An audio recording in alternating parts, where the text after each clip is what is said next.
Salut à tous et bienvenue dans ce troisième épisode de BF contre le BTC, la série où j'essaye de battre les performances du Bitcoin avec des altcoins. Petit tour sur le portefeuille, alors du coup pour l'instant on est à moins 15% sur notre portefeuille d'altcoins qui est composé de Hondo Finance, de Render, de Bitanswer et de Pendle. Tao et Pendle, donc c'est mes deux plus grosses convictions et je vous avais dit que je les avais achetés un poil cher mais que si jamais ça descendait, on lisserait en refaisant un deuxième achat pour l'avoir à un prix un peu plus juste. Et c'est aussi comme ça que vous devez raisonner en fait sur mon portefeuille perso. Mes deux plus grosses convictions, enfin mes trois on va dire, sont mes trois plus grosses lignes. Pas forcément à l'instant T, mais tout du moins c'est les trois altcoins où j'ai le plus investi d'argent dedans. C'est comme ça que je raisonne et historiquement ça m'a toujours donné raison. Parce que imaginons vous prenez ne serait-ce que 7 ou 8 altcoins, le huitième que vous achetez, techniquement vous avez beaucoup moins de conviction que le premier. Donc si vous pondérez, ça vous fait 12,5% par altcoin, ce qui est pour moi une hérésie parce que l'altcoin avec lequel j'ai le plus de conviction est celui où j'ai envie d'investir le plus mon argent.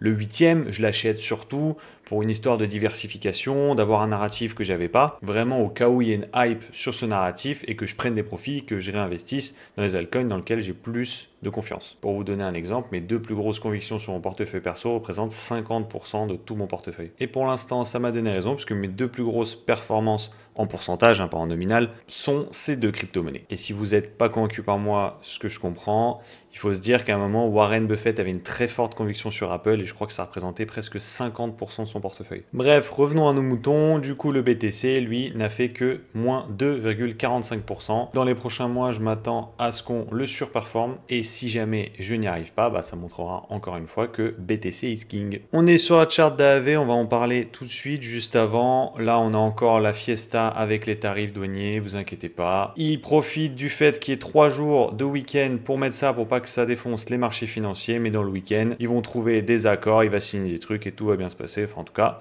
c'est mon avis. AAV, du coup, de base, je voulais l'ajouter à mon portefeuille parce que j'ai que 4 altcoins et je voulais investir dans un cinquième. Mais il y a un truc graphiquement qui me plaît pas du tout, c'est ici, là, tous ces equal low. Hop. Je me dis, si jamais je me trompe et qu'au final il y a un petit FUD ou que les altcoins là de cet été ils prennent un peu cher et tout, on va venir chercher ça. On va venir chercher ça, c'est trop de contrepartie à venir chercher. Et si on vient chercher ici, j'en achèterai, je vous le publierai sûrement sur Twitter ou quoi. Et je vous en parlerai dans un prochain épisode de Belette contre le BTC avec screen à l'appui pour pas tricher sur le point d'entrée. Donc voilà, si jamais vous voulez acheter du AAV, vous pouvez attendre du coup soit la liquidation qui vient ici, soit si jamais le prix est vachement résilient, vous pouvez essayer de regarder, c'est une confirmation ici d'accumulation. Hop, breakout, on peut même faire une petite accumulation ici, quelque chose qui arrive comme ça, qui commence à manipuler, hop, une petite liquidation, tac, et on repart. Tao du coup qu'on avait acheté le 10 juin, bien joué à nous, un petit top local, on est trop fort. Si vous retournez dans l'épisode, je vous ai expliqué que ça pue et que c'est pour ça qu'on en rachèterait peut-être.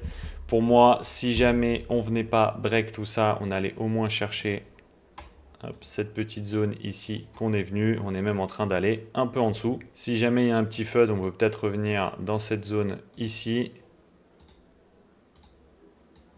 Hop, avant d'aller pour moi chercher un peu plus haut, au minimum au niveau des 500. Il y a énormément de choses à venir chercher. Même si on veut couler, en fait, la zone des 500, ça serait top.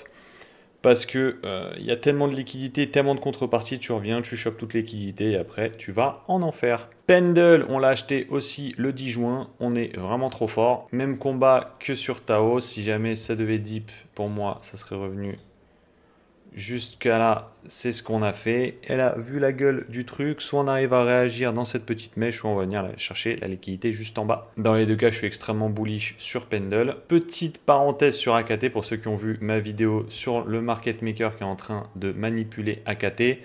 Pour ceux qui n'ont pas vu ma vidéo, je vous rappelle juste qu'en fait, là, le 11 mars, le 12 mars, si vous allez en une heure, à des petits spikes, hop, de plus 35% en une heure, et je crois que même si jamais vous descendez en 5 minutes, je crois qu'on se prend des spikes comme ça, et c'est disponible sur d'autres brokers, hein, c'est pas que sur crypto. Et aujourd'hui, il a commencé à nous tenter des petites entourloupes juste ici, là, regardez ce qu'il a fait. En moins de 5 minutes, il est venu récupérer cette petite order, il a commencé à partir dans l'autre sens, encore plus dans un jour où tout gerbe à cause de Trump et aussi du FUD par rapport au déplacement de beaucoup de Bitcoin, de wallets qui n'avaient pas été touchés depuis 2011 ou 2012, je crois. À tout tout moment, il peut nous faire exploser le coin. Et si jamais c'est le cas et qu'il commence à full manipuler, il faudra en profiter pour prendre des profits et réinjecter dans d'autres altcoins beaucoup plus sains. Du coup, j'avais acheté 1000 euros de chaque. Et là, j'ai racheté 500 euros de Tao, 500 euros de Pendle. Ce qui me fait du coup une surexposition au Tao et au Pendle. Que je vous avais expliqué, c'est mes deux plus grosses convictions. Donc, ça me gêne pas. C'est vraiment un parti pris. En répartition actuelle, ça donne ça. Mais en répartition réelle, du coup, en fait, on a 30% sur Pendle, 30% sur Tao et 20% sur les deux derniers. Bien évidemment, j'ai acheté l'équivalent sur le deuxième portefeuille en BTC pour qu'on compare les deux. C'est tout pour moi aujourd'hui. Je vous dis à dans 2 semaines pour l'épisode 4. Portez-vous bien.